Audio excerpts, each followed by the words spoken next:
Well, as promised, we did mention at the start of the episode we would talk about Tinder, and this just happens to be where Tinder comes into play. It's for the no sleep story for our listener mail that Ryan sent in, and it's something that hopefully not all of us can relate to. And who's going to take away this story for us? I'm pretty sure I am. I'm going to get my uber spooky voice in there. All right. So the title of the story, I shouldn't have swiped right. All right.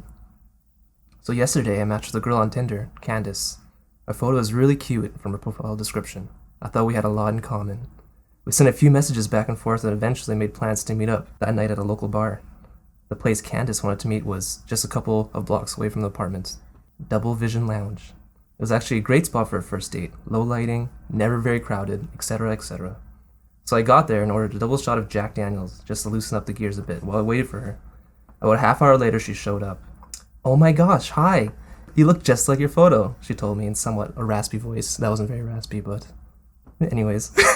She was raspy. She was raspy.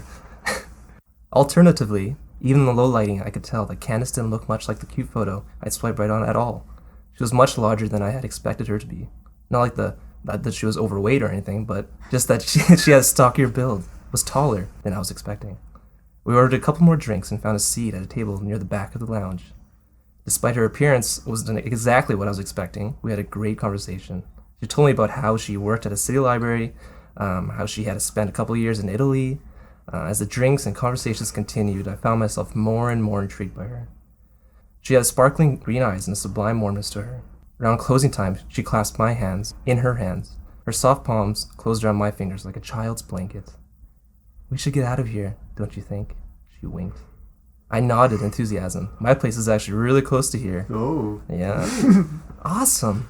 We got back to my apartment. She fixed a couple more drinks for us in the kitchen as I went to the living room to put some music on my stereo. She's Not There by the Zombies. This is the song I picked. After a minute, she joined in, handing me a glass of what appeared to be Jack and Coke, which I eagerly took a sip of. Candace sat on the couch and looked at the floor solemnly. "I really should have told you before." "What are you talking about?" I asked her, taking another sip of the rather strong-tasting beverage. "It's just that we were having such a good time and, well, I'm pretty drunk." Ooh. I began chugging my drink, already having some idea of what was about to happen. Suddenly her voice became much deeper, masculine, and imposing. "This was all a setup." A setup? A setup? "Just another night in the big city, right, kid?" Suddenly the room was beginning to spin. Candace removed her wig and laughed maniacally. "Ha! Ha ha ha!" That's my way. Guess you shouldn't have just chugged all that. This morning, when I woke up, Candace was gone. I was laying naked on the floor of my living room. Candles surrounded me in an unmistakable pentagram pattern. Carved in my chest was the symbol of a goat. I stumbled into the bathroom and saw that a note was taped to the mirror. It read, "Sorry I had to be like this. You really seem like a cute guy. Now my curse has been passed on to you. The power of the Dark Lord flows through your veins, and you must do his bidding, lest you burn in eternal fire." What should I do? I think my chest may need stitches, but I don't have insurance. That's the first thing. Anyways, I keep hearing someone calling my name. There's knocks on my door. A black van has been parked out front of my building. I'm not positive, but I think it may be related. Someone's knocking again. I don't want to, but for some reason I feel compelled to finally answer it. I just hope that this is some sort of sick joke. I never should have swiped right. Never swipe right. Lesson learned.